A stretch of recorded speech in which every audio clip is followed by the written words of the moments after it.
A triangular ramp has these two masses with angles to the horizontal of 60 and 30 degrees. So one of the masses is 1.5 and the other mass is m. The string that connects them passes over a light frictionless pulley. The maximum force of friction between the block of mass 1.5 and the surface of the ramp is 3.5 newtons. The maximum force of friction between the block of mass m and the surface of the ramp is 5 newtons. What is the maximum value of m that allows the blocks to remain stationary on the surfaces? So we have to think, what happens as mass m gets larger and larger? What's limiting this behavior?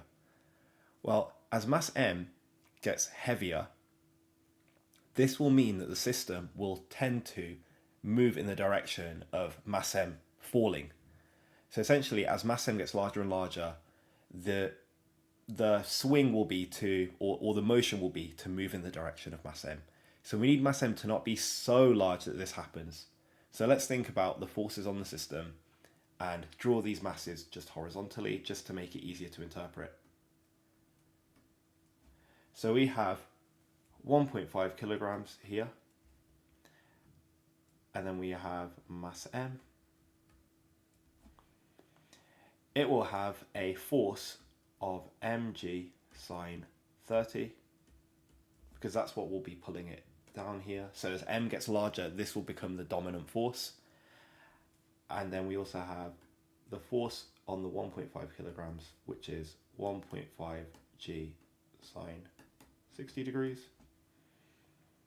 We also have the tension forces, but these will cancel out, so I'm not really going to focus too much on them. That's T and T.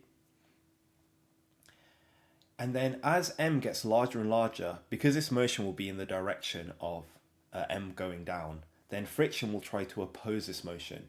So we want to think in terms of the limiting behavior, then the friction on mass m will reach its maximum of 5 newtons in order to stop this. And then we also have the friction on the 1.5, which is 3.5 newtons.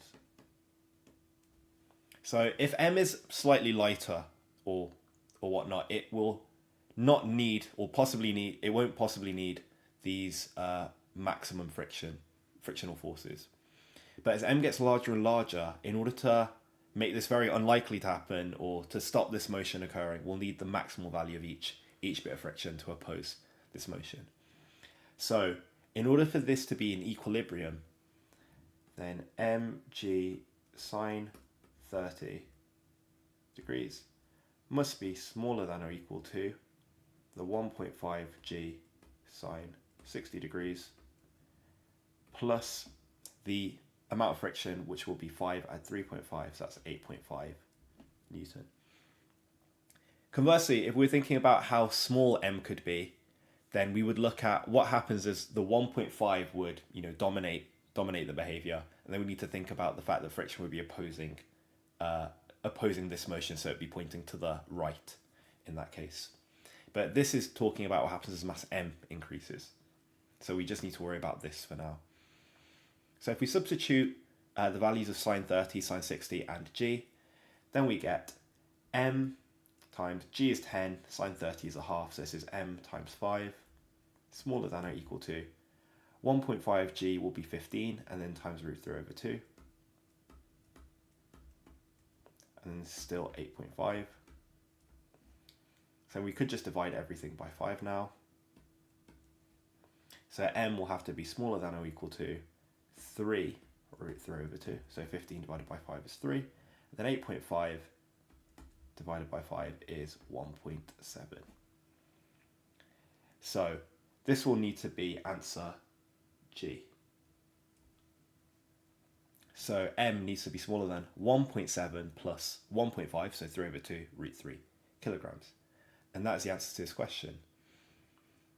So all we need to consider was the total forces on the system. We didn't really need to do all these forces on m and then forces on 1.5 and do as you might in typical pulley mechanics questions, because what's really limiting this behavior is all the forces on the system trying to work together to oppose this gravitational force on m trying to pull it down when m gets very, very large. So that's what we need to consider in terms of any possible behavior.